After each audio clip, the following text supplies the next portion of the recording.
Welcome to Jessie kitchen. Hi friends, எல்லோரும் நல்லா இருக்கீங்களா? ஓகே ஃப்ரெண்ட்ஸ், நம்ம இன்றைக்கி நல்ல சூப்பர் டேஸ்டான சுவையான தக்காளி பருப்பு தாங்க செய்ய போகிறோம். இந்த டிஷ்ஷுக்கு காய்கள் எதுவும் சேர்க்கணுன்னு அவசியமே இல்லைங்க. ஒரு 10 நிமிஷத்துலேயே ரொம்ப குயிக்காக ரெடி பண்ணிடலாங்க. நல்ல சூடான இந்த சாதத்து கூட ஒரு ஸ்பூன் நெய் சேர்த்து இந்த மாதிரி பிசைஞ்சு சாப்பிடும் போது நிஜமாகவே அல்டிமேட்டாக இருக்குங்க டேஸ்ட்டு. வாங்க எப்படி செய்யலான்னு பார்க்கலாம். என்னுடைய வீடியோ வாட்ச் பண்ணிகிட்ருக்கிறவங்க சப்ஸ்கிரைப் பண்ணாமல் இருந்தால் சப்ஸ்கிரைப் பண்ணி பெல் பட்டனை கிளிக் பண்ணி ஆள் கொடுத்துக்கோங்க. இப்போ இந்த ரெசிபி செய்கிறதுக்கு 150 கிராம் துவரம்பருப்பை நல்லா வாஷ் பண்ணிவிட்டு ஒரு 10 to 15 நிமிஷம் ஊற வச்சுக்கலாங்க. ஊற வைத்த பருப்பை இந்த மாதிரி குக்கரில் நம்ம சேர்த்துக்கலாம். சேர்த்துட்டு இது கூட ஒரு சின்ன கட்டி பெருங்காயத்தை சேர்த்துக்கலாங்க. இந்த மாதிரி கட்டி பெருங்காயம் சேர்க்கும்போது நல்ல மணமாக இருக்குங்க. இது கூட ஒரு பெரிய வெங்காயத்தை இந்த மாதிரி கட் பண்ணி சேர்த்துக்கலாம். ஒரு 10-12 பூண்டுகளை தோல் உரித்து இது கூடயே சேர்த்துக்கலாங்க. பூண்டு பற்கள் கொஞ்சம் நிறையாவே சேர்த்துக்கணும். இது கூடவே 3 பழுத்த பெரிய தக்காளிகளாக கட் பண்ணி சேர்த்துக்கணும். தக்காளி கொஞ்சம் அதிகமாகவே சேர்த்துக்கலாங்க. 1/2 டேபிள் ஸ்பூன் மஞ்சத்தூள், 1/2 டேபிள் ஸ்பூன் மிளகாய்த்தூள் சேர்த்துட்டு இது கூடவே சின்ன நெல்லிக்காய் சைஸ் அளவு புளியை ஊற வச்சு அதை நல்லா கரைச்சி அந்த தண்ணிகளை மட்டும் சேர்த்துக்கலாம். சேர்த்துட்டு பருப்பு வேகிற அளவுக்கு கொஞ்சமாக தண்ணி சேர்த்துக்கணும். அந்த பருப்பு முழுகிற அளவுக்கு மட்டும் சேர்த்தா போதுங்க. இது கூடவே 1 டேபிள் ஸ்பூன் எண்ணெய் சேர்த்துக்கலாம். அப்போ தான் துவரம்பருப்பு நல்லா பூ போல் மலர்ந்து வரும். இப்போ இதை அப்படியே மூடி போட்டு விசில் போட்டுக்கலாம். இது ஒரு 10 நிமிஷம் நல்லா வேகட்டுங்க. பருப்பு வேகிற டைமில் இந்த மாதிரி குழவிக்கல்லை நல்லா க்ளீன் பண்ணிவிட்டு இதில் 12 பல்லு பூண்டுகளை நல்லா தோல் உரித்து சேர்த்துக்கலாங்க. இது கூடவே 1/2 ஸ்பூன் சீரகத்தை சேர்த்துக்கலாம். சேர்த்துட்டு இது நல்லா இந்த மாதிரி இடிச்சுக்கணுங்க. பூண்டுகளை தோல் நீக்காமலும் செய்துக்கலாம். இந்த பூண்டும் சீரகமும் மிக்சியில் கிரைண்ட் பண்ணக்கூடாதுங்க. இது போல் தான் ஒன்று பாதியாக இடித்து எடுத்துக்கணும். அப்போ தான் நம்ம தாளிக்கும் போது நல்ல வாசனையாக இருக்கும், நல்ல ருசியாகவும் இருக்கும்.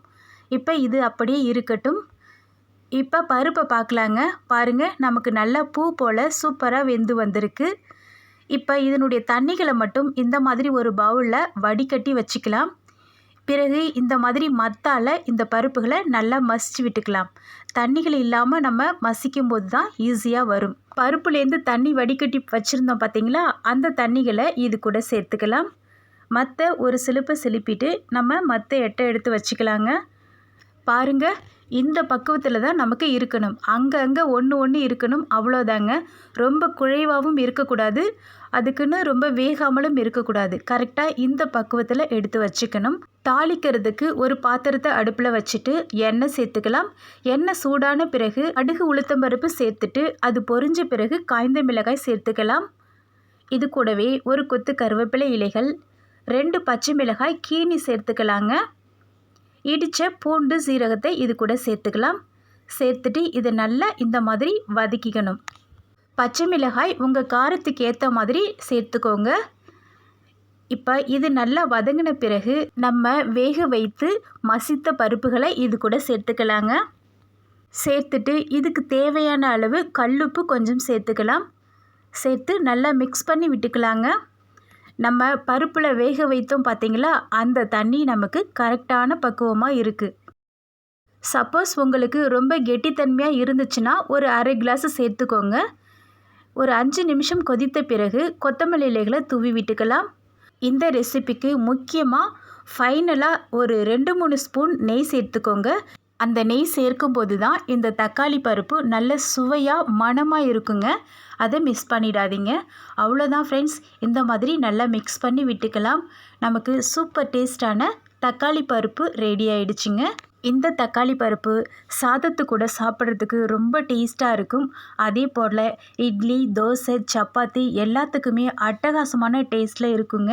இதுக்கு சைடிஷ் கூட ரொம்ப அதிகமாக செய்யணும்னு அவசியம் இல்லை. நல்ல ஒரு சூப்பரான ஊறுகாய் இருந்தால் போதுங்க. ஒரு அப்பளம் கூட சேர்த்துக்கலாம், ரொம்ப டேஸ்ட்டாக இருக்கும். இந்த மாதிரி சாதமும் தக்காளி பருப்பும் நல்லா சூடாக இருக்கும்போது 1 ஸ்பூன் நெய்யை சேர்த்துட்டு இந்த மாதிரி அப்படியே பிசைஞ்சி நம்ம சாப்பிடும்போது நிஜமாவேங்க அல்டிமேட்டாக இருக்கும் டேஸ்ட்டு. ரொம்ப டேஸ்ட்டாக இருக்கும் ஃப்ரெண்ட்ஸ். ரொம்ப சிம்பிள் தான். ஒரு 10 நிமிஷத்துலேயே நம்ம செய்திடலாம். மிஸ் பண்ணாமல் ட்ரை பண்ணி பாருங்கள். ரொம்ப ரொம்ப டேஸ்ட்டாக இருக்கும்.